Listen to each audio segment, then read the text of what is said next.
Hello, I'm Lou Gonzalez. I'm joined this week by Connor Irving Feed me your comic book spoilers.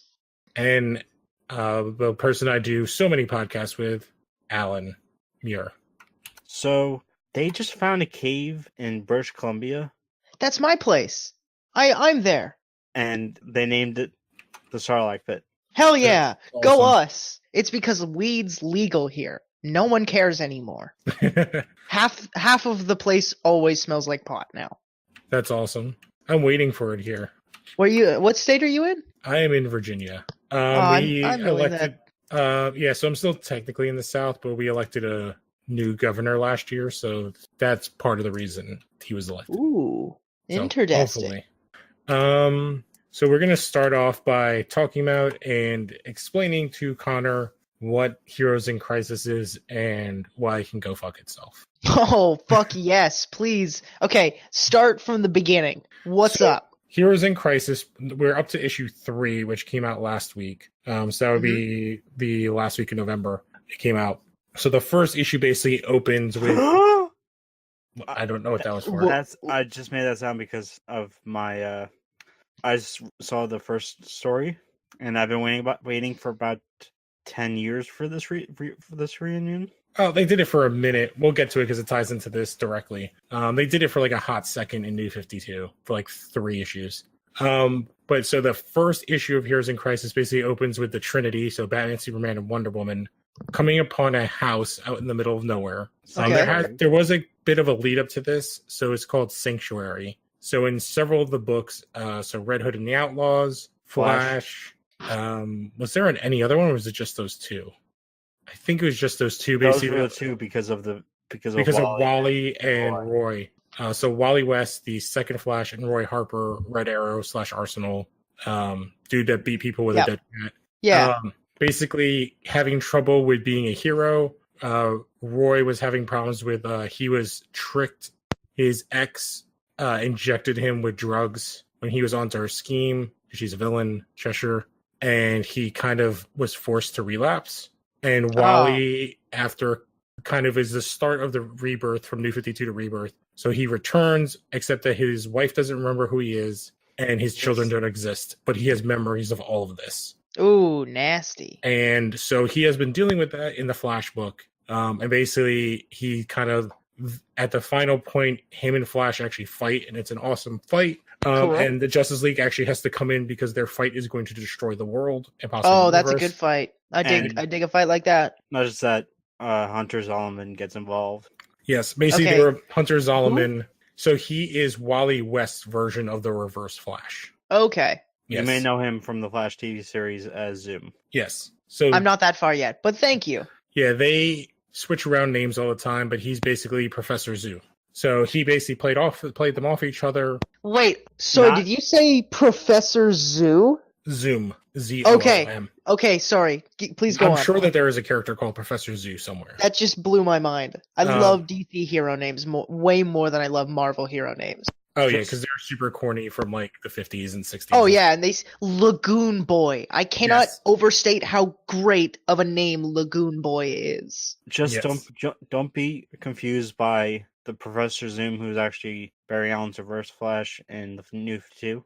Okay, Alan, I can 125% guarantee you I will be confused by that. Yes. The problem is that there's Flashes and there's like 50 different versions of everybody. Yeah. So keep it simple. It's comic books, and I've jumped in 70 years too late. Yeah, so Roy falls off the wagon. Wally basically has, like, his world is literally shattered because he has these memories. He can't deal with it. So the two of them get sent to Sanctuary, which is basically a home for heroes and powered people to go to deal with their problems. And that is all we know until issue 1 of Heroes in Crisis. Well, Where the issue 1 opens with Booster Gold in a diner. Oh, yes. So issue 1 is Booster Gold in a diner, and Harley Quinn shows up and is like, kind of like, I can't believe you're here after what you did. And Booster's like, all right, hold on, let me finish what I'm eating. And then they fight. She hits him, and I believe he goes flying. Oh. Like, kind of out. And then basically they have a conversation, and then it kind of cuts back and forth from there to the Trinity. So we actually start off with seeing, I think it's Blue Jay. Is that correct, Alan? I believe so. So he is a character who I've never heard of who can shrink and be normal size.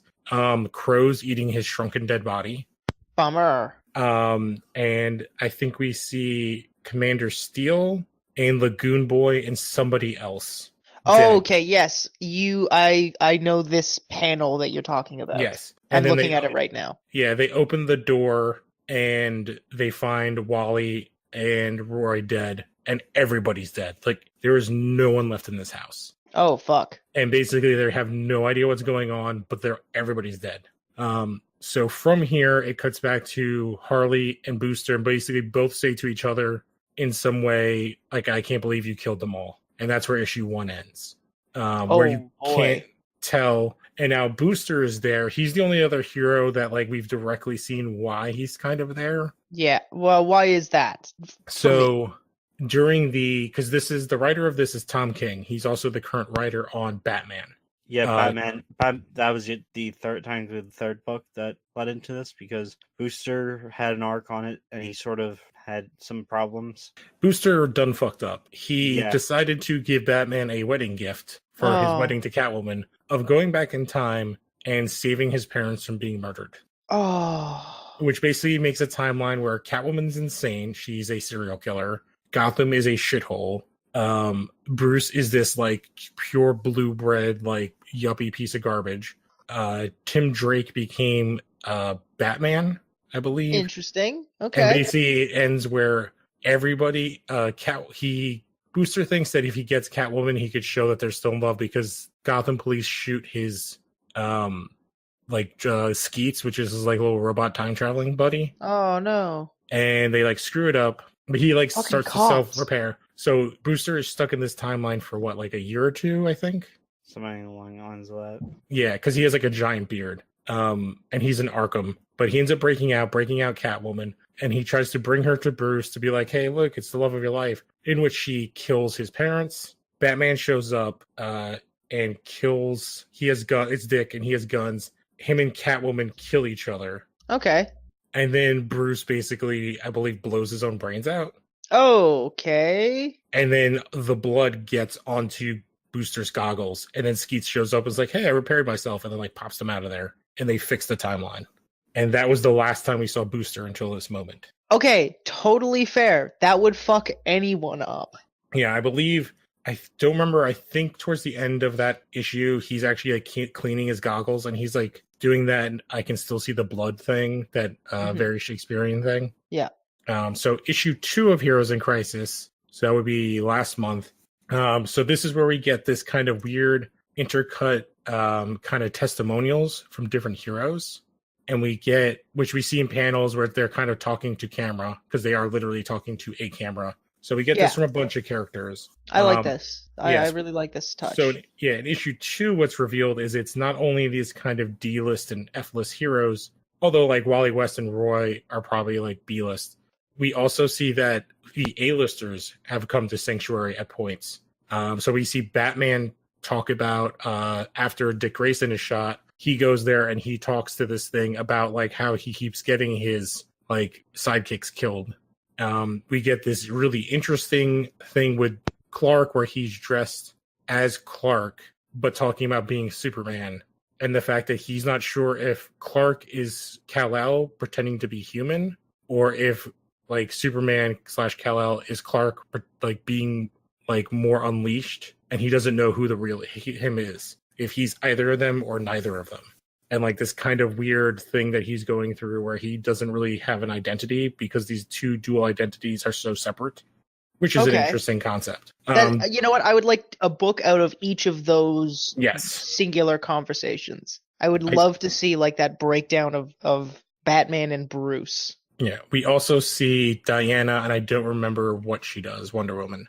I don't remember what she's talking about. So issue 3 that came out last week, in issue 2, we also see Booster, who's kind of, like, concussed, go and visit Barry, and he tells him about, like, Wally being dead, like, kind of groggily. And then while, like, Barry leaves, finds out what's going on because they didn't tell him, and then beats the shit out of Booster. And that's kind of where Booster is left currently. And then there are 2 tie-in books.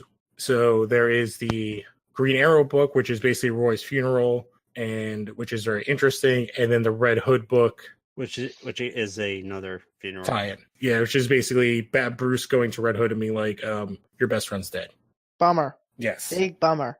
And this also ties in with the whole fact that like Nightwing, Dick Grayson were shot, so like they can't even, because they actually say in his book, like they tell him, and he's like, I don't remember who that is, even though they are best friends, him and Wally. Oh man, that must fucking hit hard. Yeah. So this is Rebirth being super grimdark. Cool. So, you know what? I like that. So this issue 3. So tell me how they fuck it up. Well, it's still very. It's one of those things. Is like the original concept. People are like, this is like kind of fucked up because they kind of played it off as like a school shooting type thing because it's a mass shooting. That's what I'm getting from it so far. Yes. So how everybody seems to have died for the most part is that they've been shot. So we still don't know who killed who. Okay. And this entire base is built with a combination of Kryptonian tech designed by Bruce. Which makes the What does that mean? Well, it's super advanced and super powerful. But it's still designed by Bruce, so it's just human designs with like. Yeah, you know what? I'm not going to get into the. I'm getting too into that. It means that it's like the smartest man on the planet using highly advanced alien technology. Yeah. And anytime Batman tends to design something with tech, it goes bad. And anytime they use Kryptonian tech in anything, it goes bad. Yeah. So it's the Tony Stark problem. Exactly. So in the third issue, we get several scenes. Issue 3 is more of a flashback. Yes, it kind of covers the time of the Sanctuary in like working, specifically when Wally first shows up. So the first thing, we get those interstitial things again. Yeah, I'm actually looking at Wally's page right now, and that is fucking devastating. Yeah. So the other thing we get is, so they give them these gold Anarchy, like the character Anarchy looking masks and robes that they can choose to wear or not so that they remain anonymous within the house. So several of the bodies that we see end up they're wearing this, so we don't know who they are. And we also, then we see basically like a Star Trek level holodeck. Mm-hmm.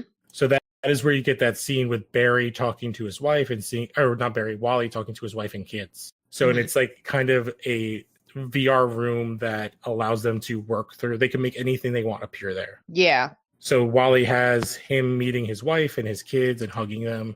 Lagoon Boys, who I could not find a picture. So we only see the 3 of them really. His is, I guess at some point he got injured in a Teen Titans mission that we've never seen.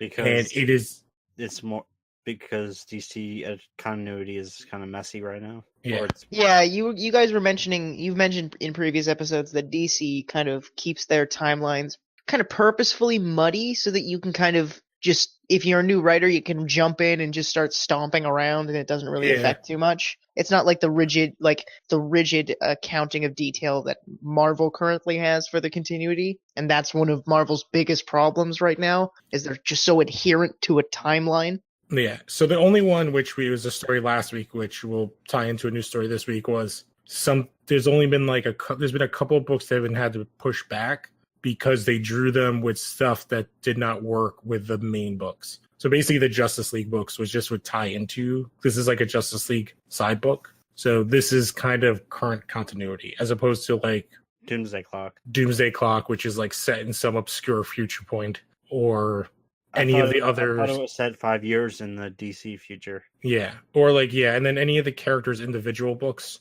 are mostly set kind of obscure. Like we don't know exactly when they take place. Because like some of them, like they did a couple months ago, like there was like Wonder Woman, her timeline all of a sudden cut off, and then it was just one story between her book and Justice League Dark. And then now that arc is over, her book is back to where it was. So like there's like a weird gap in there, but yeah, like DC continuity is a lot more fluid. Connor, have you read The Button yet? I've actually read the first half of The Button, and then I haven't finished it. I'll be honest with you, but I have it sitting on my bookshelf right now. Because they're basically doing sort of an unofficial sequel to The Button. Cool, because I really liked The Button. Where it's more of a spiritual sequel. It's, I think, Batman and Flash working together to solve the mystery of how did basically working around like the whole Sanctuary massacre. Okay. Yeah, since That's cool. Flash is a CSI. Yeah. Yeah. What do you like? The best detective in the world, or the greatest detective in the world? And the And- fastest CSI. Yeah. Yeah, that's pretty much it. Like, Yeah. as far as I can tell, he's a pretty average like crimes analyst, but he can just move really quickly, you know? Yeah. But to get back to this, because we're like, there's a little bit left to like set up to get to talk to. What we Okay. actually want to talk to besides explaining the whole book. Yeah. So Lagoon Boy's Star Trek room is basically him just getting shot in the chest over and over again. I think they say like 112 times. And he's like, his Uh-oh. every waking moment is just, and sleeping moment, like, is just thinking about getting shot again. And he's just waiting to like not have it like freak him out. Yeah, it's sort of PTSD, trying to get over it. Yeah, his is Yeah, it's definitely like a PTSD. it's like immersion therapy kind of thing. Yeah, exactly. But they get to choose whatever their thing is, Yeah. which leads to the most interesting one, which is the booster one. Because like it cuts to, so we got the introduction of the place through Wally. We get the Mhm. introduction of how the room works through Booster. And I think it's about like 2 pages. And basically he's like, I can think of anything. It's like, you could think of anything. And so he conjures himself. Yeah, and him and his double get into a fist fight. Yeah, and they just beat the shit out of each other. And mostly one is just beating the shit out of the other, and it's actually kind of hard to tell which one is which.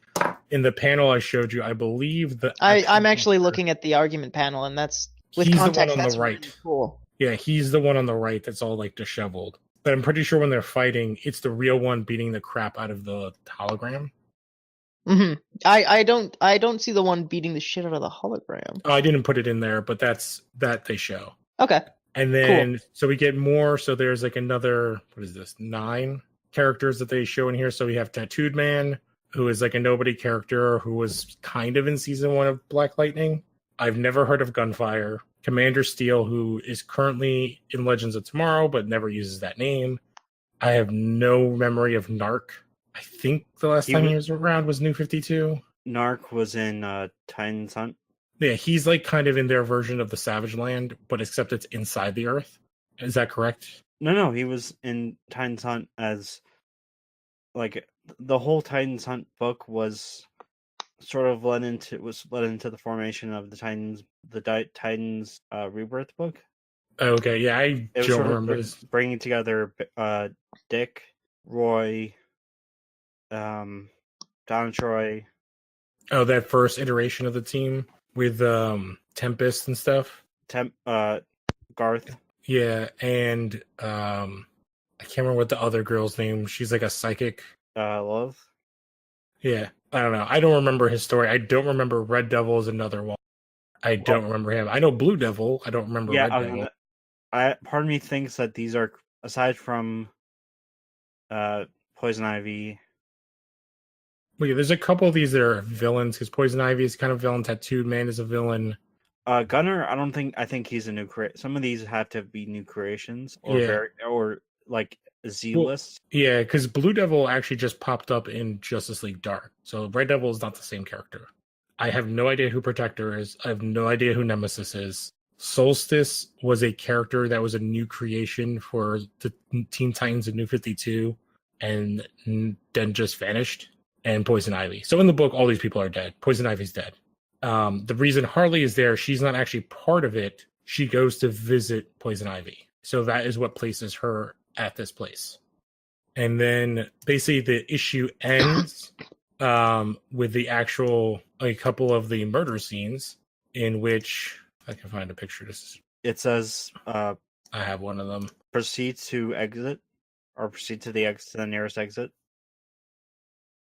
Speaking of proceeding to the nearest exit, what's the point of this whole story again? Yes. Yeah. So the point. Sorry, we dived off like a little bit too much of a one-off for a second there. Yeah, so basically the machine says like, oh, proceed to the exit. It cuts to Wally running around, and then the end of it is basically we see Harley Quinn crack Wally in the head with her mallet, and he's dead. Okay, I guess that's. And Booster finds her. And Booster finds her, and that's kind of how we get the situation where, for some reason, that we think each other did it from issue 1. Okay. So this is supposed to be Tom King and DC's take on like mental health. I don't know how I feel about this. Yeah. Maybe it's something that'll like pan out in the long run. Maybe that's just seeing it from like a short scope here because what they And- keep saying, but like this is pretty tone deaf as It's- far as I'm yeah. concerned. This would be great in the 90s because this would Mhm. have been seen as progressive, but now this is kind of just like, wow. this is why there's all the comparisons to Identity Identity Crisis, which came out Yeah. in like the early 2000s, right? Oh, 2004. definitely, yeah. And that was actually one of the first episodes we Yes. talked about that and how fucking wild Identity Crisis is. Yeah, Like, so this I is getting saw a that at lot the of bookstore. a lot of comparisons to that, and Also, just wanted to correct you, Lou. Harley is actually part of the program. She just because she has one of those interviews in issue 1, I believe. okay, I because guess they make she it just seem like, relapses. yeah, I don't know, they make it seem like in the third one that she's just visiting. Oh, I remember now because I'm looking at the cover, one of the alternate covers for issue 3. Why Diana is there for a second, Wonder Woman. Actually, that's the nerdiest sentence you can say. Yeah, it's because she's talking about when she killed Maxwell Lord, and that's one of the alternate covers. Is like when she spun his head around. Which is sort of doesn't make sense continuity wise because that didn't. That happened way before New 52, and he was alive in New 52. Yeah, this happened in Infinite Crisis or before Yes, Infinite Crisis. which will tie into one of the other parts. Oh, here's one other thing. When they do show a panel of Lagoon Boy getting shot. He gets shot just like in the things, and he falls down laughing and then dies. Because he literally gets killed exactly like his Nightmares. like his nightmare thing. So yeah, this is like tone deaf is the perfect way to describe this. Yeah, I don't know if you guys saw it, but Tom King went on Twitter. When he was defending Dio. Yeah, he's basically said that people are probably saying that Dan Dio probably made him do it because he hates the sidekicks. Which I don't know who's actually what the actual spin is. Yeah, it's a little weird because Tom King, so he is the guy who also wrote the Batman Catwoman wedding that didn't happen. The Batman kind of bugging out. He did not have anything to do specifically with Nightwing getting shot, although it happened in his book. They just kind of tagged that on. He wasn't actually part of that decision. It's something handed down through management. Yeah, so his big thing has been saying that like all these things are going to tie together. All these things are going to tie together. And he's basically taken over a couple of these big books when Snyder moved on to Justice League. Well, at first, it was when Snyder was doing All-Star Batman. Yeah, well, yeah, and Snyder did All-Star Batman, and then he was doing Metal. And I think right after Metal is when King took over Batman. Batman and All-Star Batman launched, I think, a month, but 1 to 2 months between like 1 and 3 months after each other. Well, there's like 4 Batman books, like a month. But he's on the main, King writes the main Batman book currently. I think I've read a few things of Tom King's recently. And he's not a bad writer. It's just like he's kind of going for this weird 90s shock thing right now. That's what I'm definitely getting from this. Like it's a lot of like reaction more than like context based. Yeah, like payoff. You know what I'm talking about? Mhm, Like this is just like instantaneous stuff rather than like, oh shit, is this happening? And then like maybe 2 issues down the line it happens. Yeah, like the idea of Sanctuary is really interesting, and if they would have done like a several month run of us just with these characters in Sanctuary, that would have been really interesting. Yeah. Oh just- man, I would love to read that. Yeah, because like the idea that like the Superman idea that he came up with is really interesting. Bruce dealing with the fact that like another one of his sidekicks is basically killed because of him. Mhm. Like all of those things are really interesting. Wally dealing with his family stuff, Roy going through like relapsing, and they could do a whole bunch of the PTSD with Lagoon Boy. All these things are interesting, but they just did it in a context that's terrible and very tone deaf. But yeah, but this does tie into a couple of our news stories. So the first one being that they are going to use this, and they're kind of teasing that this story will bring back a team up between Booster Gold and the Blue Beetle, meaning the Ted Kord Blue Beetle. Although neither of them are kind of around at the moment. Which, if nobody knows, Blue and Gold was kind of like a very fun, like buddy cop comic. Ooh, I love the sounds of that. Because Ted Kord is basically Iron Man, except that he doesn't have charisma. Like, he's a billionaire genius philanthropist that is a giant nerd.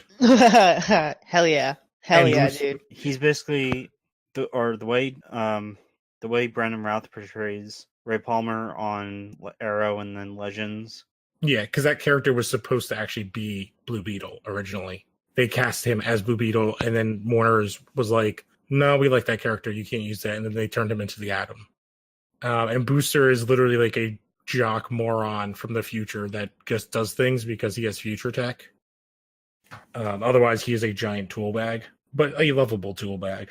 You know, you gotta always have like one of those characters. You need a Will Arnett on a show. You know what I'm saying? Yes, Need- like he's very much if you know, like a Job character. Yeah, I can Or- definitely get that from like the bits I've seen so far. I can even see Will Arnett doing the voice, honestly. Yes. And then one other story, only because it ties into Tom King, and this is the one that me and Alan were kind of like, oh my god. I'm gonna drop that in here. And that is Frank Miller is returning to draw for Tom King's Batman. And that is the Frank Miller who wrote Dark Knight Returns Okay. and Okay. Strikes Again, Dark Knight Strikes Again and Dark Knight the Superior Race, Master Race. Master Race. Huh, Right. very easy to get those confused. Who is known to have some of the worst art ever. And also known to just be a terrible human being. Frank Yeah, Miller? He has some like very sketchy views, which is Yeah, why that he's- third book is called The Master Race. Superior Race? Yeah.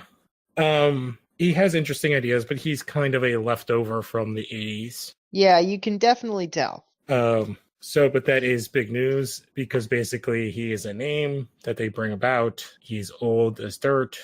And because he wrote Dark Knight Returns, basically they can give him whatever he wants or he gets whatever he wants because they know it'll sell. He's got the clout. He can do what he Yes. wants. He's got the ultimate clout because Yeah, he wrote well- like the biggest Batman book of all time. Yeah, I would say so. Well, he wrote two of the biggest Batman Yes, books of all because he time. wrote Year One also, right? Yeah, Oh, no shit. and sort of like a 2.5, or that I at least count Year Two as a point, like a half. Yeah. Half as good as compared Yeah, to. so basically the Those- Batmans that we've seen in the last 5 movies that we've seen Batman are all based kind of on his Batman.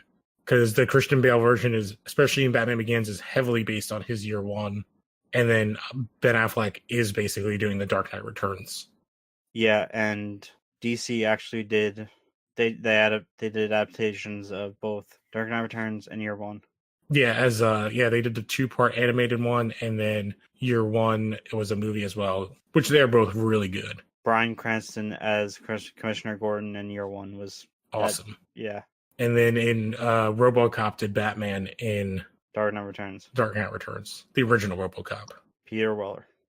But I feel like we've kind of covered this story. It is Yeah, I think you've illustrated enough about. yeah, it's one of Everything. those stories that's like unless you like kind of go through all the steps, it's hard to see like how shitty it is. Because if you hear any one of the parts like, oh, I don't understand why people are hating it, but like seeing the whole picture, like, oh, like this is a gross way to handle this.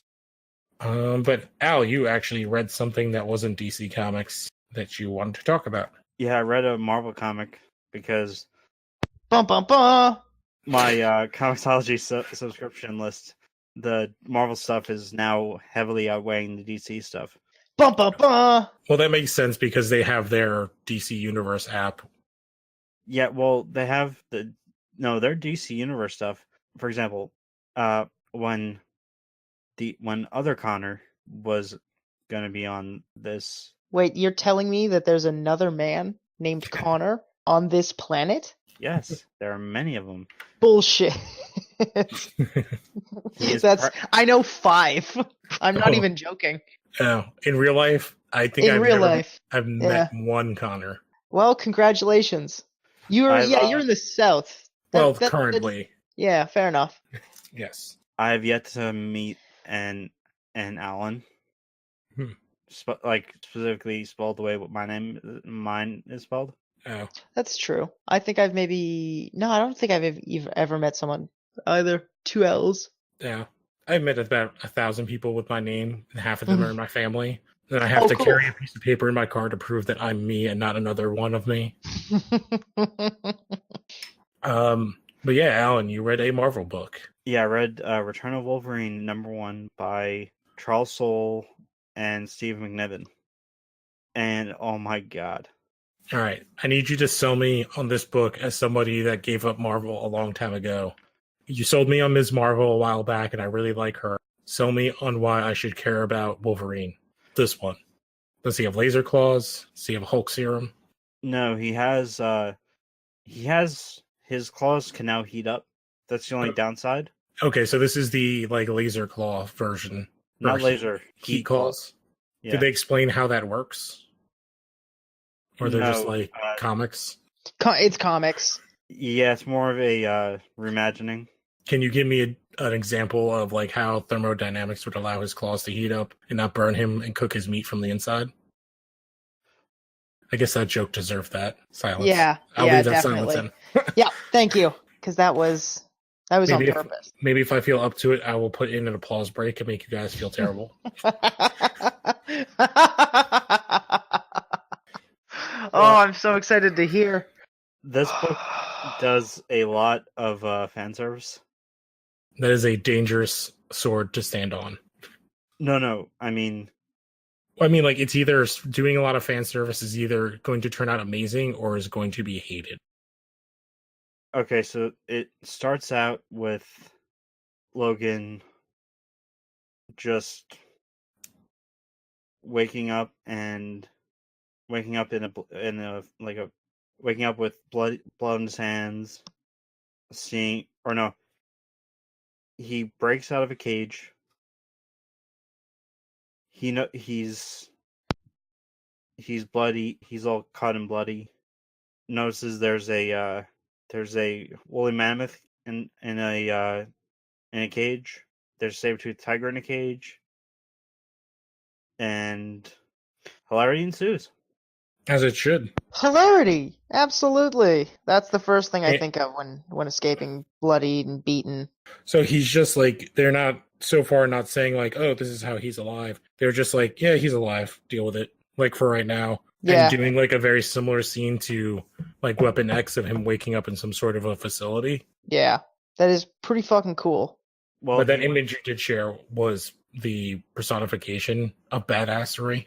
Yeah. With the flaming saber tooth charging at Wolverine. Yeah, I feel like there's definitely some. Oh, well, we're not going to actually use Sabretooth. What if we have him actually fight a actual Sabretooth tiger? But let's make it on fire. I do appreciate things that are on fire. This is true.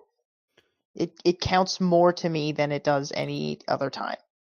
Yeah, it's about to kill him, but then it gets gored by the woolly mammoth. And in the pool of blood, you see. I mean, he's got the classic costume on. Okay. That's I can't do classic costumes, man. I think maybe it's just because I'm so young and I'm so used to like newer superheroes. So like costumes. He has the yellow and blue one, or like the Yeah. brown one. Oh, he's got the yellow and blue. With like the crazy headgear. Oh, that's my favorite one because that's the one from the cartoon. Yeah, it's the 90s cartoon Wolverine suit. Yeah, it's my favorite version. It's great in the cartoon. It doesn't look very good against like a modern backdrop, in my opinion. And like you're seeing different when I say fan service, I mean you're seeing different things. Like when he walks by a blood stain on the wall, you see Wolverine, and then you see Weapon X Wolverine, as like the way Barry Windsor Smith drew him. Then he's like a puddle on the ground, and you're seeing him like in the tuxedo with the eye patch. That's sort of like he doesn't know who he is. Yeah. But his subconscious is trying to get him is sort of propel him to snap back in things. It sounds really interesting. Like I wonder, I would like to read it to see what parallels it has to the like when he lost. I can't remember if he lost his memory or he died. when he came back with the bone claws.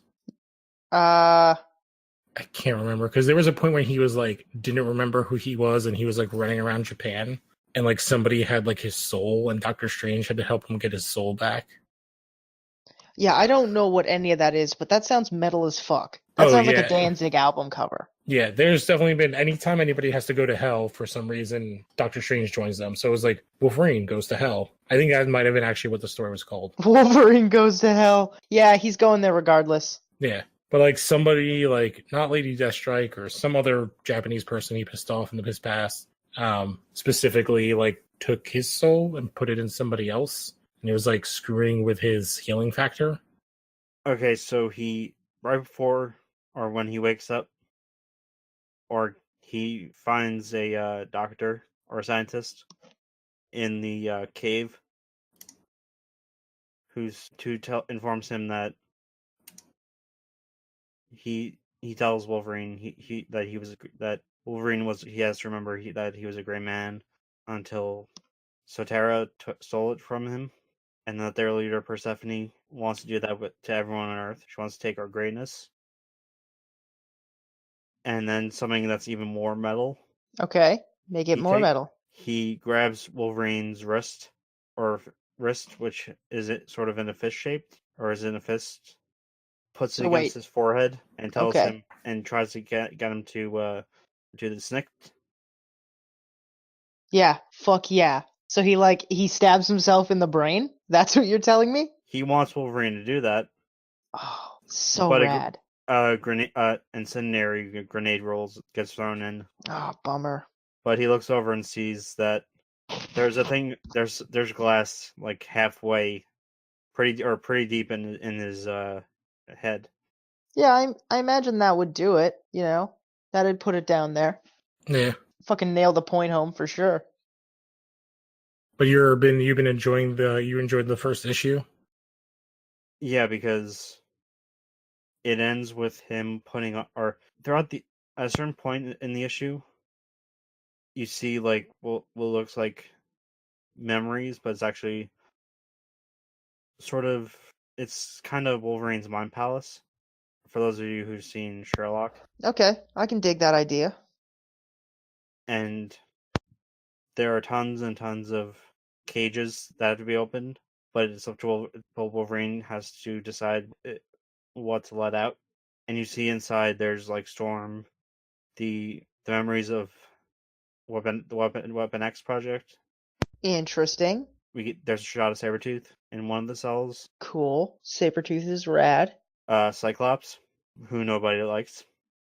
Yeah, nobody likes Cyclops. That guy's a fucking that dude sucks farts out of like birds. Someone that Lou mentioned, Lady Deathstrike.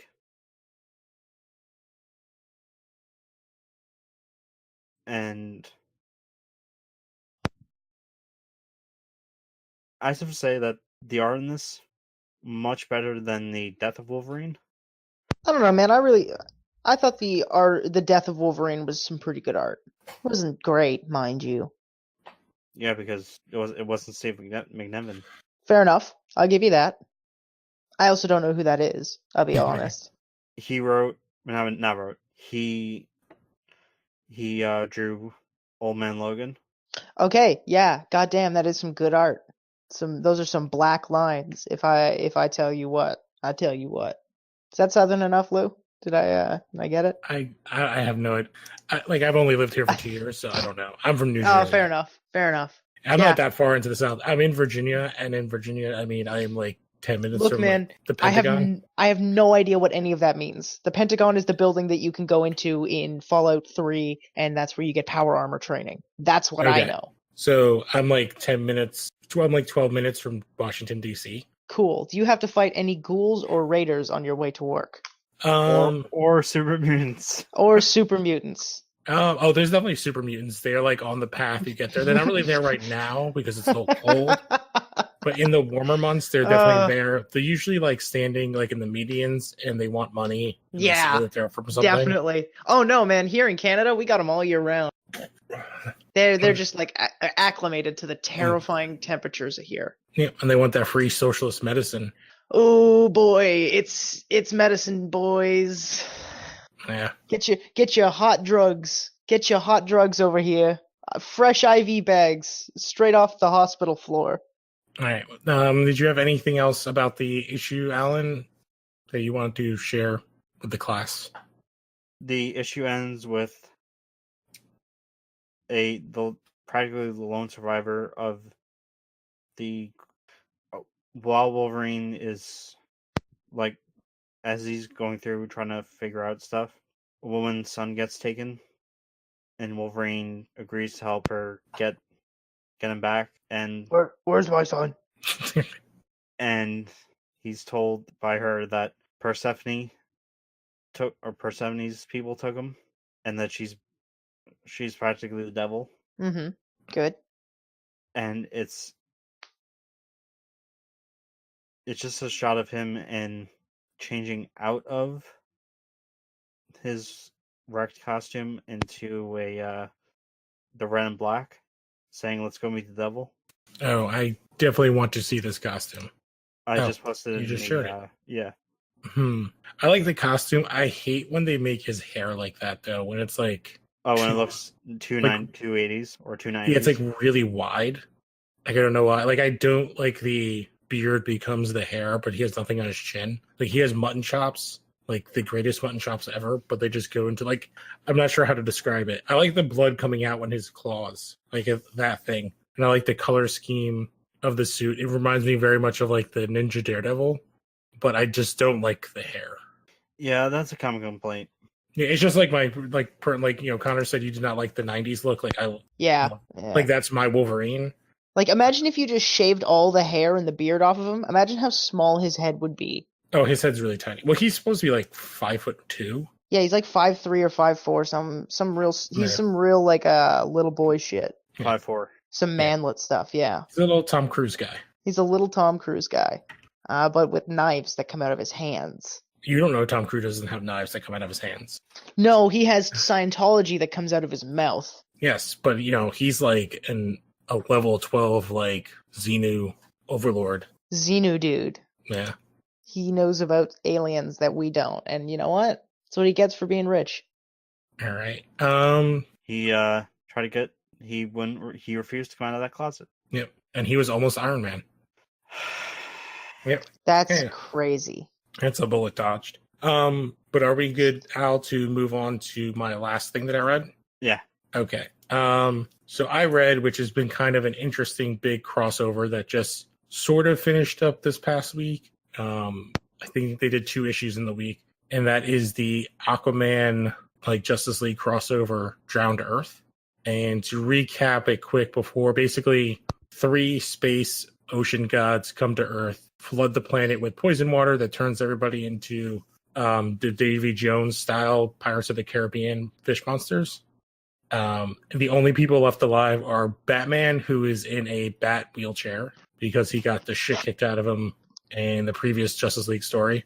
Wonder Woman, Flash, Mera, and Aquaman, and a couple of the Teen Titans, but they're slowly kind of disappeared.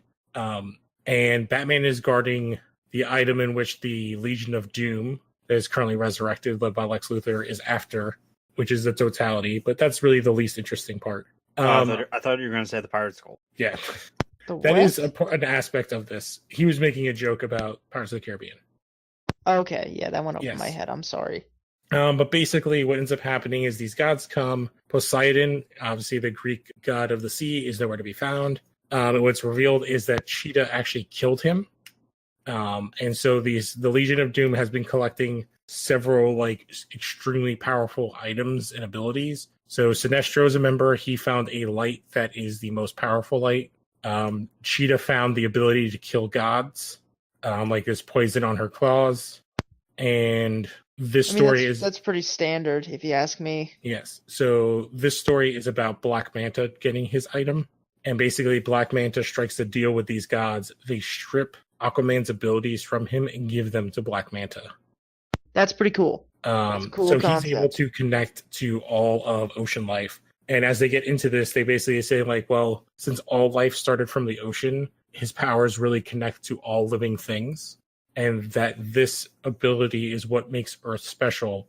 And basically, that the original ruler of Atlantis had this ability, and he created this item to basically he wanted to share this like gift of life with the universe. And Poseidon got like really scared, and basically tricked him into thinking that they were going to come and destroy everything.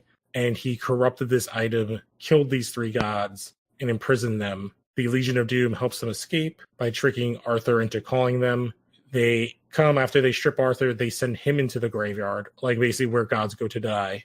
Wonder Woman finds herself there, and Mara hooks up with Superman and Flash. Although the Flash says anybody who touches the water turns. What's interesting is basically through the whole thing, Flash has touched the water, but his Speed Force ability is making it so that it's not changing him as quick. So throughout each issue, he's slowly becoming more and more deformed. By the end, he can't even speak English, and he has like a giant lobster claw. Oh, sick! Yes, it's a very Pirates of the Caribbean looking thing. So in these last two issues, basically the Superman, I think something happens to Superman because he has like an eye patch as well.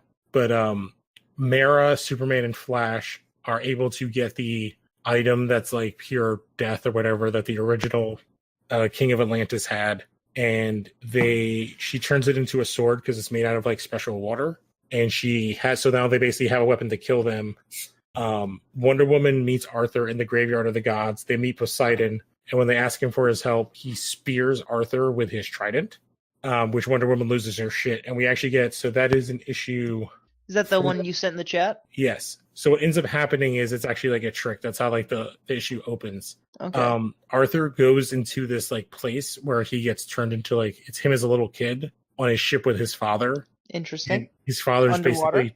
basically they're like in this weird land, and basically child Arthur goes through like all these things, and basically his father's like, you have to like man up, you have to stop being like a child, you have to do your duty, like you know what you have to do. And then Arthur turns into an adult. It's really touching because he's like, I don't want to let go of you. Like he's like, you're not, like I'm always going to be here. And he has to fight like every single one of his past. So he has to fight Ocean Master, Black Manta, people calling him like a fish boy and saying like giving him no respect. Basically everything basically everything that Aquaman gets made fun of. So while this is going on, is this the last issue written by Dan Abnett? I can look it up. If so, that's one way. That's one hell of a way to make an exit. So Justice League 12 is written by Jay Lee. I can check on. Wait, are you sure it's not written by or drawn by Jay Lee? Oh, variant cover by Jay Lee. It's written by James T. Tynion. Oh, James Tynion the fourth. Yes. So this bounced from Aquaman to Justice League. I think there was 3 Justice League issues. So the last Aquaman issue basically ends with he comes out of this thing, he realizes what he has is hope. Poseidon gives him his trident and sacrifices himself because what's going on is the Legion of Doom. Cheetah uses her abilities and they destroy the key to the graveyard of the gods, basically making it so that anybody who's there dies, and if you kill a god, they stay dead. They can't come back, which they always do. And they are trying to get to Batman because he's protecting the item, but he's in a wheelchair, so they go to fight him. And so it's Joker, Sinestro, and Cheetah, I believe, go to attack him. Cool. And no, I'm sorry, it's Grodd, Joker, and Cheetah. Please tell me he pulls a Harrison Wells. Oh, basically what happens is Grodd is pissed because he's just like, why am I with this guy? Joker's insane. And Joker's like, don't you get it? This is when it's most fun, when like we have no idea where he is. And Grodd's like, yeah, I can't psychically hear him. Sinestro's like, I can't find him. Oh, it's Sinestro, not Cheetah, in the room. And Joker's like, isn't this the greatest? Like, you have no idea what's going to happen and you're just waiting. And like, then you just hear like a boom and you just see Grodd get like punched across the room. And Batman appears in one of Lex's old armors. Damn. And just like wrecks the shit out of them. Cool shit. And then breaks into like Lex and Cheetah with each other talking, and then Batman shows up with Joker in his hand. And basically Lex is like, oh, you're using one of my old suits? Like, I guess that works for you because you don't need your arms or anything. It works all from like your mental abilities. And then just teleports them out of there and they steal the thing. But it's still kind of awesome. And basically, with Aquaman back, Mara having the item, the gods are like kind of freaking out, and Black Manta tells them well, don't you have like this thing that can like kill everything? And they're like, yeah, but it's too dangerous. I can't control it. So one of the gods is like a weapon person. One is the one that's controlling all the water, and one controls all like the fish people. And he has like this weird crown that's like a shark jaw around him. And basically, the thing that they are going to call is the Death Kraken. And the end of the Justice League issue is Black Manta saying, "Release the Kraken." Oh, good. Well, it's a like callback to Clash of the Titans. Yeah, I got that. I just didn't know. I thought there was like more context to that in universe. I thought that was something that Oh he'd no, they done had before. no. And so then in the last Aquaman book, basically the Kraken starts coming through. Aquaman's back, and he's basically like, Poseidon said to kill them. I don't think we should kill them. Mhm. And basically uses the item and purifies it and gets them to like turn and like decides like the three gods to be good. And Black Manta loses his shit. He turns off his communicator with Lex and kills like two of the gods. Arthur tries to stop the third and gets injured. And Black Manta basically loses his shit. He rips the crown off the one dude to try to control the Kraken, but it will not listen to him. And then Arthur basically figures out that his ability will counteract the Kraken's and takes his spaceship and Black Manta and kind of drives it into the Kraken into another universe, and they are all gone. And so basically Aquaman is now no longer in any sort of known universe in DC continuity. Okay, so he's just kind of like floating around. Yeah, they end it with he's like kind of passed out on some sort of a beach. Mera is taking his place on the Justice League team.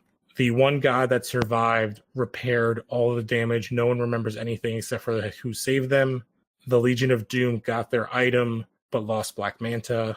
And I'm trying to think what else kind of happened. The older Teen Titans are lost in space. Wait, older Yeah. Teen Titans? So there's the two Teen Titan teams, the older group of them. They The were Titans. the Titans. Just Yeah, I was gonna say, Yeah. wouldn't they just be Titans? Because yeah, they it's the are team with Ms. Martian, Beast Boy, Raven. like the OG squad. Yes. Okay. They're somewhere in space because they like were trying to attack one of the ships and teleported away and got lost. And Batman is still jacked the hell up, and Atlantis got pretty much destroyed. So this like they're kind of leaving stuff where, and any god that gets killed is permanently dead, which Okay. will probably tie into Wonder Woman's book. So specifically, I was looking up the art for the Justice League book is awesome. That is the one where you have that cool image. If you see where like Flash is screaming in the second panel, and there's like the dude on the bottom with the jawbone thing. Yeah. The Jawbone thing is pretty cool. Yes. They all have awesome names, and it was really cool. Like I really like the idea of this and tying a kind of big book around Aquaman and the idea of like that he is never respected, which he never is, along with the movie coming out is really interesting. Yeah, I'd be interested to see this because like Aquaman has always been kind of the running joke. At least from my perspective. Like as a kid, he was always the superhero that like you never wanted to be. Yeah, when you were playing with like action figures and shit. Yeah, the designs in the book though are pretty awesome because obviously the one guy gives Aquaman back his powers, and basically he ends up commanding like every superhero on the planet because they've all been turned into fish people. But with his powers back, he can control them. And Cool. at some point, Superman's eye gets injured, and he wears a Superman eye patch on his left eye. A super eye patch, you would say? Yes, but like you literally see Sweet. like in this one image, there's Lobo, Black Canary, Huntress, Simone Baz, Firestorm as like fish people. Like it is like, and they just go out in like the kind of horror aspect, especially when people are turning. Like I said, throughout the book or the books, the Flash slowly turns more and more monstrous. And it was a very fun, like kind of goofy book. And it'll be interesting to see what they do with Aquaman coming out of it because they kind of had dethroned him. Kind of people hated him, so it'll be interesting to see what happens with him gone. And Mera with the Justice League, since she is not as kind as Arthur is, and since she is not human at all, she's fully Atlantean. Her care for the surface world is kind of less than. But yeah, that's basically it. We have a couple other news stories that I found. I'm not sure if you guys found any other ones. I guess not. Sorry, I had myself on mute. I'm an idiot. No, I actually wanted to talk about the one thing on this list that I can actually talk about with at least some level of confidence. Is that the Dark Horse? Yeah, man, I can actually talk about the Hellboy timeline. Because I'm actually heavily invested in that universe. Yeah, I started reading it in the summer, going Yeah. back through. There's just so much. That's the thing is like I think it's because I didn't really have any other comics. I don't read weekly, obviously, so I just got all of Hellboy and like as much of the other shit that I could lay my hands on, and then I just read through it. So like it's nice having like a reference point and being able to say like, okay, so this is how these events kind of stack up next to each other. Yeah, because Hellboy's kind of different than a lot of other comics in the way that they're kind of individual stories that they date in the book. Yes. Yes. But they don't release in that order per se. No. So like the last Hellboy story, it takes place technically in 2013, but they finished it in 2017. Yeah, and then a lot of the older ones take place in like the 20s. No, the 50s. There's two timelines in Hellboy. There's past and present. There's the past timeline that is mostly about World War II, and it's all about like either the secret wars, or like the secret paranormal wars of Hitler after World War II, or Lobster Johnson, and then it's a hard cut for like 30 years, and then it picks up in the 90s. Where when it was written, basically. Yeah, when the first issue of Hellboy is written and published. And that one, I think it takes place like 91 or 89, something like that. So like there's this huge blank period to kind of separate the two timelines of like, here's the past shit of Hellboy growing up and Lobster Johnson and stuff like that. And then here's the current timeline of the BPRD and the conclusion of Hellboy's story. Because I think I mostly read the past stuff. I didn't read really much of the current timeline. Mm-hmm. That's fair. The current timeline is different. Mignola still does like a lot of the art and like some of the supplementary writing stuff, but he doesn't really control the universe so much anymore. So, like the last thing he did was Hellboy's conclusion. Like that final arc was his last hurrah in the universe, as far as I know. I could be talking out of my ass right now. But that is to be discussed later when somebody yells at me on the internet for that. But right now, like to certain people, it's not as strong because it's not the original writer, not the original artists. But I would beg to differ. Like it's super compelling right now because it's dealing with the aftermath of an apocalypse, like a world-shaking cataclysmic event that should have happened, but it's averted and no one kind of knows why. And it's a really interesting concept that they're dealing with right now. That sounds really fun. Yeah, I like it. It's I don't know. Maybe for people who have been into the comics longer, it means a lot more to them, or maybe it means nothing to them. But as somebody like me who likes structure and likes everything to have like its neat little place, to a degree, this is just like a nice little supplementary detail. Yeah, it definitely sounds really cool, and I do like Hellboy. I love that kind of horror genre. The only reason I know what a Baba Yaga is. Oh yeah. Which is funny because they have used that in Legends of Tomorrow this season. Really? We have seen a Baba Yaga. Oh, that's cool. I didn't know that. You didn't watch John Wick?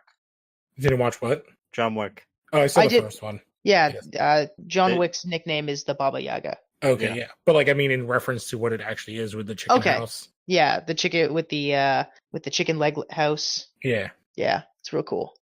Yeah, this whole season of Legends has to do with magical creatures. The first one, I would just say, watch the first episode of the season to see a unicorn that shows up at Woodstock.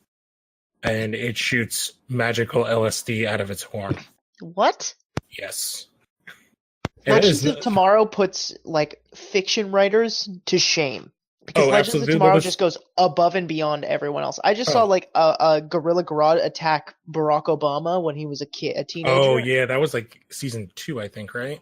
Like just that alone, I do some fiction writing on the side myself, and that makes me just like fuck. I'll never do something buck wild like that. Yeah, it's basically where they're like, oh, we have like the F-list toys. Yeah, we can do whatever we want. Yeah.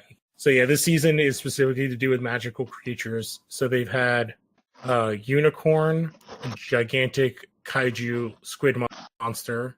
Interesting. Side plots with Baba Yaga. I can't remember. It was some like Hawaiian monster and something else. What else did we see that was cool? A Minotaur, and I'm trying to think. Alan, do you remember any of the other monsters that they fought this season? They fought a sort of like a Oh, there was the vampire thing that wasn't a vampire. during the camp episode. The sleepaway camp. Yeah, they do like literally like a Friday the 13th style episode of Sleepaway Camp, where there's something that is cannot, like, the children are disappearing and no one gives a crap. And that's where you could get a good Swamp Thing reference. Not Swamp Thing, Swamp Thang. Swamp Thing. But the kaiju episode was really good, and the last with the Minotaur was really good. I did like what Constantine said about why it wouldn't be Swamp Thing. Oh yeah, like it's like too north for that bloke. Yeah, because I think it's in Maine or something like that. The camp. But yeah, if you like that kind of monster stuff, the season of Legends has been really great. Yeah, I want to check that out because I like monsters, classic monster stuff. And it has been like, I think we've gotten a couple more pictures of the new Hellboy movie, which looks cool. I'm very excited. I did a podcast recently about talking about Hellboy and what I would like to see from the future. They're saying it's going to be darker and more horror, which yes, please, it should be. I kind of think I would have preferred if they would have done it. I don't know. I'm trying to think. I would have liked if it'll be interesting to see. Like, I think the designs look cool. I'm just scared. I'm scared that it's not going to go far enough to separate itself. Yeah, definitely.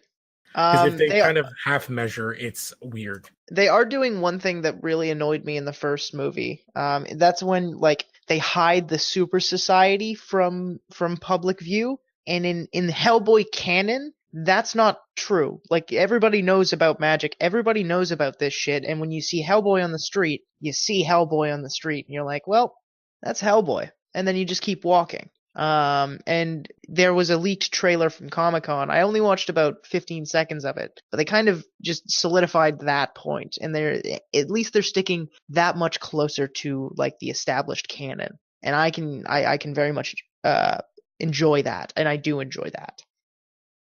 I can't wait to see what they do. Yes. I want to go over this one other story on here real quick, which is a kind of Elseworld story that I was afraid when it was announced and then fell in love with it when it came out, which is Batman the White Knight.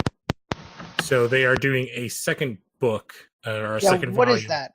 White Knight is an Elseworlds type book where it's the roles of the Joker and Batman are flipped, where the Joker it's hard to explain because they're not totally flipped. Well, Joker is I mean, when I say their roles, I mean they're superficial roles.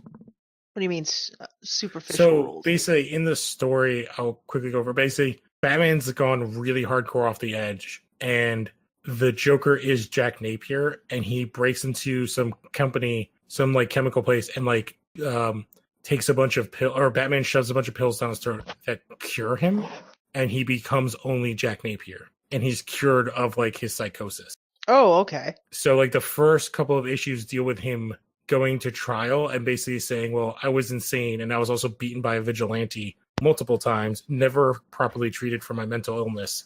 And he gets released on all of his stuff, and then he sues the city of Gotham. Oh, wow. And then he ends up becoming the mayor. And he becomes the mayor because he reveals that the city of Gotham has been creating this kind of slush fund to pay for all the damages that Batman does to everything.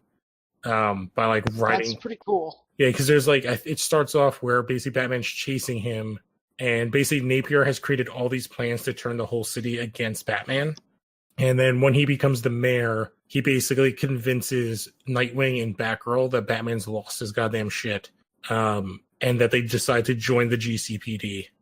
And they basically they capture Batman, and they confiscate all of his technology, and basically have a force that everybody on the force has their own Batmobile, like the GCPD, and it gets like really crazy. That's fucking sweet. The most interesting part is the reveal that there are two Harley Quinns, and that there's the original Harley Quinn, that fell in love with Crazy Joker. the crazy Joker, who then left after he like went way off the deep end. Like she fell in love with kind of the original, more Cesar Romero Joker-esque level. Mm-hmm. And then when he went super crazy, she left. Specifically because in this universe, the writer accidentally, so Sean Gordon Murphy, reordered the Robins. So Jason Todd is actually in this the original Robin, and she left after he beat Jason Todd, but did not kill him. And then the Joker goes so nutso that he actually sees another blonde woman and thinks that it's Harley, and she falls in love with him. Oh wow! And But doesn't say that she's. I guess Not she doesn't Harley. say. Yeah. And she becomes like they call her like Neo Joker, and she basically starts kidnapping other villains, uses the Mad Hatter's tech to control them all, and creates basically the weapon from Batman and Robin, like the giant ice cannon, and like freezes all of Gotham. Oh God. But it's really interesting because they do a backstory where you find out Mr. Freeze's father and Thomas Wayne worked together because Mr. Freeze's father was part of like Project Paperclip and was like a former Nazi scientist that was brought over to the United States. I think that's how it worked. And basically they figure it out and they solve everything. And you find out kind of at the end that the original Harley Quinn kind of set all of this up, and Napier kind of reverts back into his Joker form at the end. So this news is that the volume 2 is going to cover Azrael, which is the replacement Batman they created in the 90s. I do know Azrael. I've actually read his book. Yeah, he's an interesting character. He was a direct like a DC writers addressing fans back in the 90s. Yeah. And they have like he says like he would love to do stuff with Jason Todd, so that might be left because he's still alive, and as well as addressing Terry McGinnis / Batman Beyond in this universe. So basically, this is like not a pocket universe. This is a complete Elseworld story, but it got such good reception that they are going to continue this universe along. And I implore anybody to read it. The art is fantastic in the original book. I will try to find some pictures for you. Please do. I just have 2 quick drops Yep. of information. So in the latest issue of Black Panther versus Deadpool. Man, Deadpool's got to fight everybody. Yeah, that's sort of. Well, he's the new Wolverine. Yeah. Oh yeah, I guess. Yeah. Why do they typecast all us Canadians as just aggressive people? Is it like the irony of it? They needed someone they had to replace the Irish. Yeah. Well, hey man, nothing like a good old angry Mick. Yeah, I feel conflicted because I'm both Irish and Scottish. Yeah, I'm Irish Canadian. Fight me. So Deadpool's arm gets cut off, and Black Panther takes it back to Wakanda, and they find the cure for death. Excuse me? Yeah. Oh, that's very similar to what is that? Earth X? Is that the Marvel one? Yeah.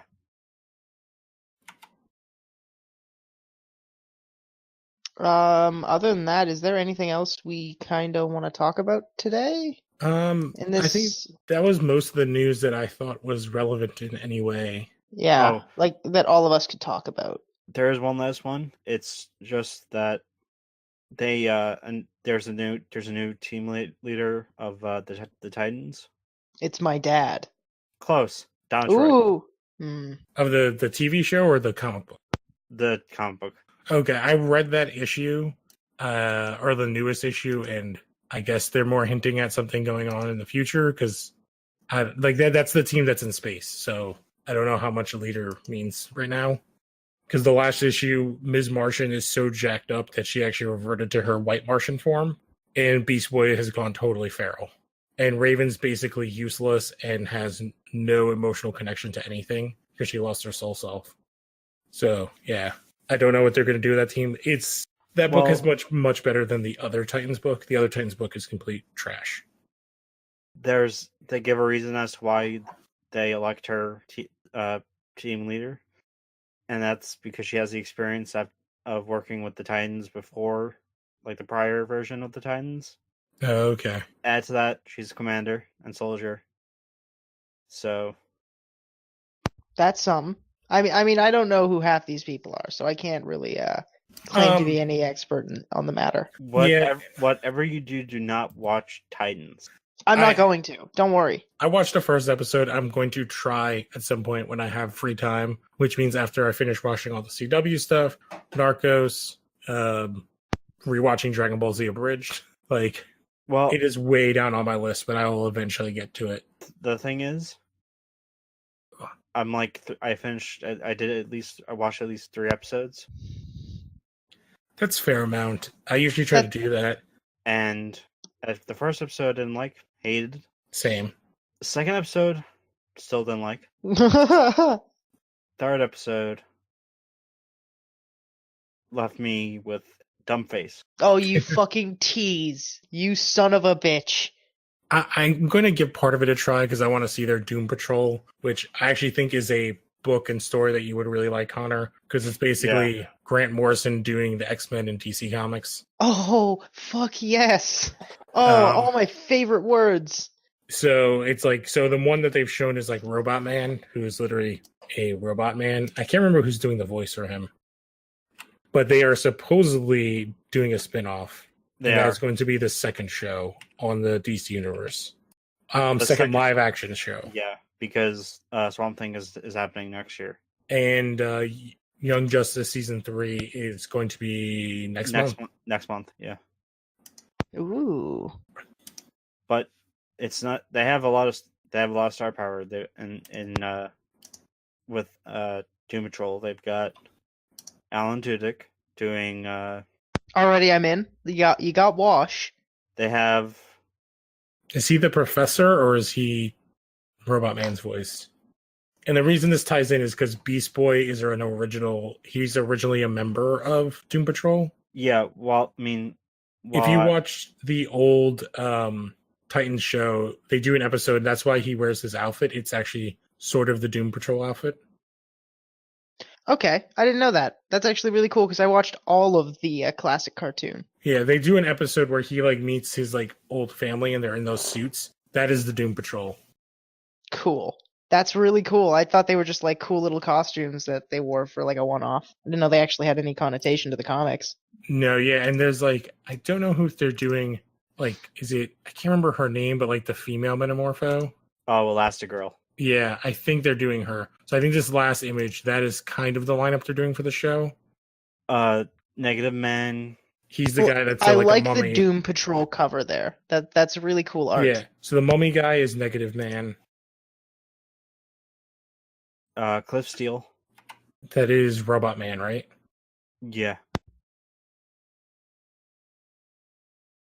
Chief.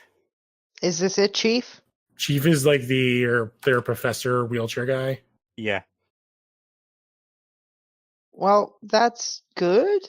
Brendan Fraser's doing a voice, isn't he? Oh, he's the voice of Robot Man. Like Brendan Fraser from The Mummy. Cool. Hey, it's Brendan Fraser. Oh. I'm trying to find a picture of this dumb team. These idiots. Like, because the only one I remember seeing is Robot Man and maybe Mr. Negative. The Robot Man looks pretty cool. But yeah, like I think I'm actually going to try and sign up. I think I'm going to sign up for the trial version of DC Universe because they have actually. I looked at their list of comics and their comics things are pretty good. They're doing like huge, big runs from the past, as well as we see every cartoon and every TV show and every movie they've ever done, from like the before Batman Begins prior. So every movie and TV show that's ever been done, live action, and then every cartoon they've ever done. Except for Teen Titans Go. Yeah, except for Teen Titans Go. So they have Teen Titans and they have Young Justice, and they have all the other movies, all the current movies that they've done, including like Batman Ninja and stuff like that. But their comics library looks pretty good. They can get some big runs. I was watching Batman Gotham by Gaslight on the app. Which is awesome if you haven't watched anything, which is like Batman in like Victorian London, but it's Gotham. Oh, and it's a Jack the Ripper story.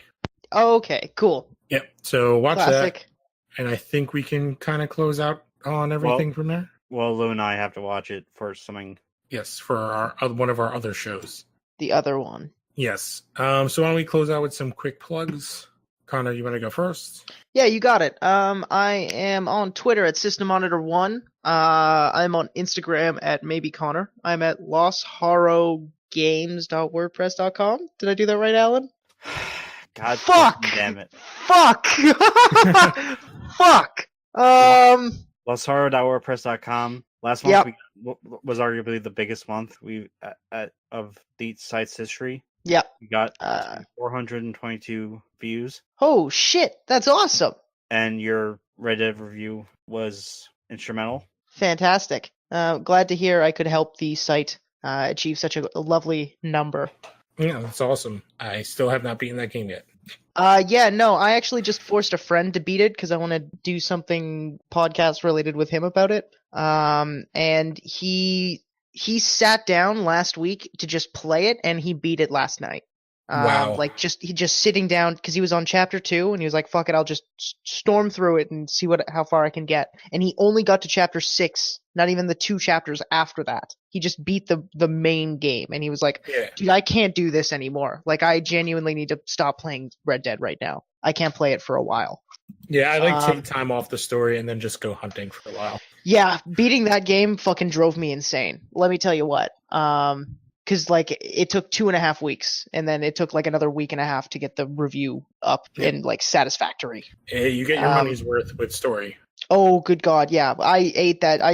I will eat that game up. Everything they'll ever give to me, regardless. But we're getting a little sidetracked from there. Yeah, you can find me there. I just picked up Just Cause 2, and I'm gonna try to do a review for that. And hopefully I can get that out. Just Cause 4. Holy crap! I think I'm dying. I think I'm actually dying.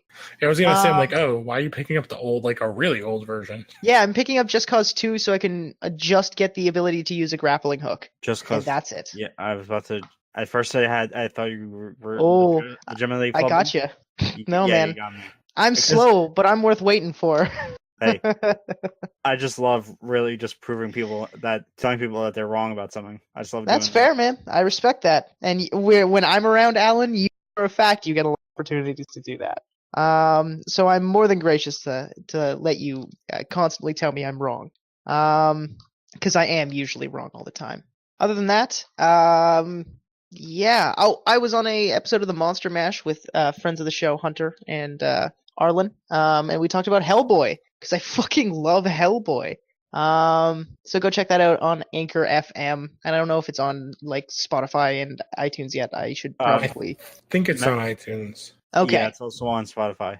Oh, fantastic! So it's on all of the things you need to go listen to podcasts with. So go do that. Plugs over. I'm sorry I took so long. Al, would you like to go next, or would you prefer to close? I'll close. All right. So I am Lou A. Gonzalez on Instagram and Twitter. Me and Al do a Smallville podcast. We will have a new episode up this week. And then I also do the Phantom Zone every once in a while. There's new episodes up all the time. I think we should still be. I have no idea when this is coming out, so check that out. Check this out. Don't forget to rate and review everything. I recently did a guest appearance on Almost Horror Game podcast, so we talked about Red Dead and Red Dead Online. Yeah, that's going to be a cool podcast. Because basically every podcast, I do like 7 podcasts with Alan at this point. Yeah, fair. And the funny thing about that, we're starting to get like episode 6 was our second episode of Los Horror Games podcast. Actually, no, it was our first. It's our first. Like we're slowly but surely gaining an audience. So like, that's awesome. So like the episode you were on. Wait, which one were you on? I was recently on the Red Dead one, and before that, I was on the one where we talked about Assassin's Creed. Okay, that episode 7, 32 views, or 32 listens. The 2 episodes prior, 37 views. Oh, nice.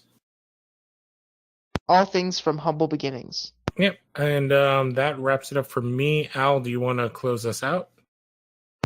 Oh, with my plugs? Yes. Yeah, bring us home, baby. Bring us home. Don't forget to subscribe to Los Horror Games podcast. Don't forget to subscribe to Fam Zone podcast. Don't forget to subscribe to Movie Dumpster. Remember, millennials, dab on all of those subscribe buttons. I'm debating getting the Quiet Man, so we do a difference of opinion can be done. All right, that'd be fun. And after this, I'm gonna be playing some Just Cause 4. Oh, dude, we should do a talk about that because I'm having a blast with it. I definitely want to check it out. I played 3. 3 was like one of the best mindless kill time things ever. Oh, dude, this game got that Bethesda money. It's got an Ooh. engine now. Like, it's not falling apart. It's that's good. impressive. Wait, I thought But Rage yeah, 2. sorry, I took away from it. No, I thought Rage 2 was the one with the money. Pardon? I didn't actually hear any of that. I thought My ear. Rage 2 is the one with the Bethesda money. Okay. Okay, maybe we're losing Connor. Hello? We can hear you. No. Keep going, Al. Okay. I am most likely going to do a first impressions on the on Just Cause 4. So since John can't do the what he'll be picking up, or what the next things he'll be reading or picking up. I have no idea what he's going to be reading. We should have texted him long ago. He's in Alaska or something, right? Yeah, he's north of me, which is something I never thought I would hear from you guys. He's up north in a wrestling ring fighting Wendigos. Yeah, he's fighting the monsters so that they don't come down here and attack us. John's keeping us safe. The Sauce Man died for our sins. The Sauce Boss! I'll just say, like, reading-wise, I'm just going to be reading my normal DC books. I don't know if either of you want to quickly, before we close out here, just throw a book you're reading. Yeah. So Alan, forever ago, like a month ago at this point, was nice enough to give me an In-Stock Trades gift card, and I used it and I got some books. Turns out Canada Post, the post system here in Canada, is on a major strike, so all of my mail has just been sitting at the border for like 2 weeks now. It's because you're a communist government, right? Oh, yeah, you're right. Damn us commies. I forgot that we share everything, including our mail. Yeah, like whenever I need to go to work, I just take my neighbor's polar bear to work because I don't own a polar bear. I'm too poor to insure my polar bear, so I just take his. And then, like, because I'm so poor, I can't like feed myself. So on the way, I take my other neighbor's beaver for warmth. And then, yeah, it's a whole thing. And my mail, all my comics are just distributed across the children throughout the. They're hand delivered by Justin Trudeau. Yeah, Okay. Justin Trudeau walks the comics into my house, as he does with every other Canadian citizen who has mail. It's a whole thing. Have you guys seen that picture of Putin on the horse? I think everybody has seen it. Yeah, that's a terrifying photo. I'm picturing Connor over like with like over like 100%, like over layered. Oh yeah, riding on a polar bear. Like it's very Canadian to have at least 3 to 5 layers on at any given time. To me, I see it more as you as Kevin Costner in The Postman. Oh, wow. But you're just throwing comic books at people. Just That's Hellboy comic true. books. That one's actually really true. That one's a pretty goddamn close explanation of. I actually worked as a postal worker here in Canada too for like 2.5 years. So I want you to know how goddamn close you are, Lou. All right. Well, I'm gonna be reading. I'm gonna go back to Doomsday Clock. Wow, because that's the thing. I'm gonna read it when it's done because it looks really fucking ambitious. Have you? I keep saying this. Read my review of issue, I think 6. I have read it, and man, it looks fucking terrible. Yeah. I can't wait to see it all. But the only reason I'm gonna read it is because one of the Phantom Zone mods. Who are they? Are they to be nameless? Well, one of them worked on Justice League and Man of Steel and Batman vs Superman. Oh yeah, no, definitely don't dox that person. I'm sorry, I didn't realize. I thought we were talking thinking of two different people. Let's not dox our friends. No, because No. that person. That's honestly that's this podcast. I'm is sort of for that person Yeah. Actually, that's very true. because The original conversation to start this podcast was with that person, and he was getting me into Miss Marvel at the time. Oh, we can talk about it off air. Yeah, definitely. okay. So, Yeah. I'm also probably gonna be reading alongside Doomsday Clock issue at number 8. Probably, I don't know. Maybe I'll do an issue with Thor. all right. I Okay. think Connor inspired me. I will try to read some Hellboy for next week. You should come back to me and we'll talk shop about the Anun Unrama and Yes. all the Cthulhu-esque visuals. Yes. All right. So I think that just about wraps us up. I've been Lou Gonzalez, I've been Almir. I'm Connor Irving, and this has been Comics. and I love you.